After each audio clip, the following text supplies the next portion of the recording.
back then I was known as Fast Eddie, and as you know, my guys know now, I'm just Hot Air Jordan.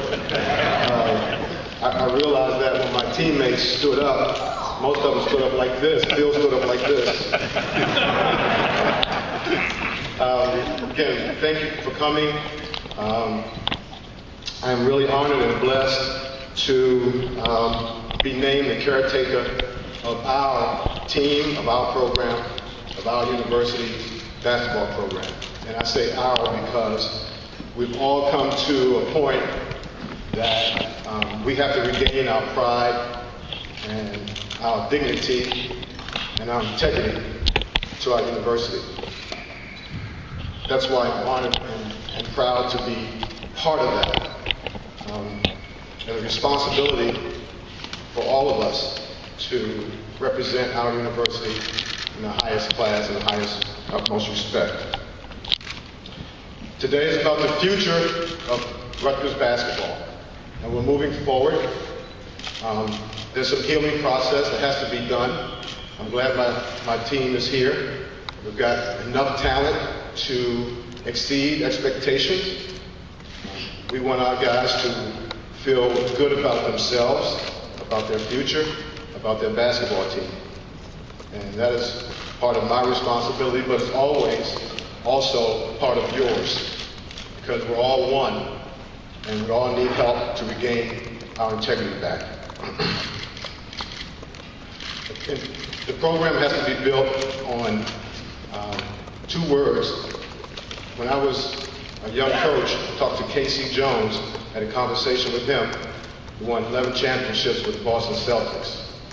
And I said, Casey, what's the most important part of your championship runs? And he would say, effort and harmony. Effort and harmony.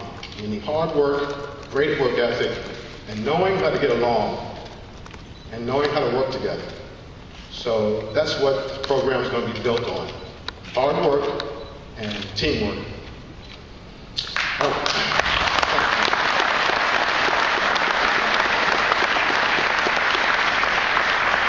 I want to thank Dr. Barchi for his belief and trust in me.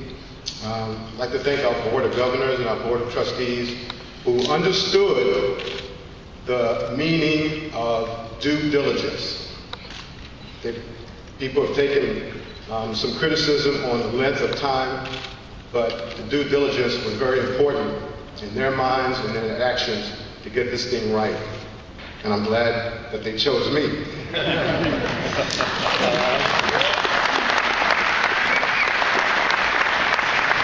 want to thank Paul Kirshner for being there for me, and who runs an academic support program second to none in the country.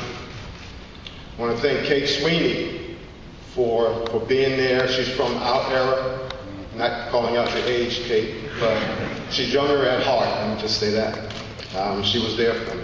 And last but not least, Brian Perkins, who acted as a surrogate brother agent for free. And he was certainly a big part of motivating me. Not like he had to motivate me. I have one story to share with you, because this is where I want to sort of end up going. There's a Jimmy Lynam, who's a lifer coach, coached at St. Joe's, and coached with me, was an assistant with me with the Nets, assistant with me with the 76ers. And he shared a story with me. He and St. Joe's were in a tournament, and they had 5 or 6 teams in the tournament, and he had to play Temple the first game. As he was having breakfast, he was talking to a reporter.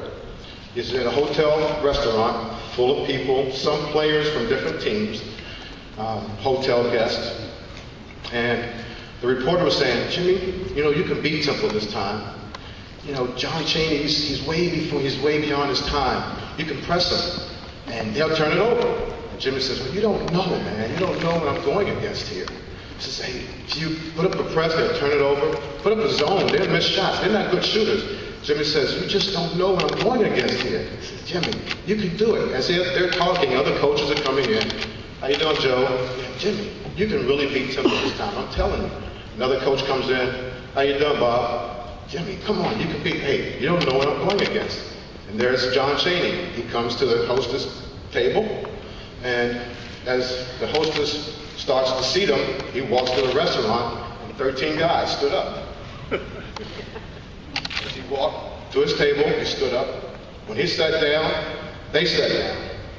And the reporter turned to Jimmy. Jimmy, shucks, man, you're in a hard time tonight. You got some bad luck tonight. So just that story tells you that if you can mold your players and they have respect for you, then that's what you get. As a coach, mold them, show them what respect is, build a great relationship with them. And I've spent maybe 3 days with them, and I know we've got some talent down there to exceed people's expectations. And winning is always in the equation. Not just healing, not just relationships, not just getting the program back, but winning is always in the equation. And that's what I want our guys to understand. We're going to play, build a relationship, trust, belief, and there's always a phrase I like to say, faith before duty. Believe in each other, believe in the program, believe in what we're doing, and go out and do it right. Okay? Again, thanks for coming.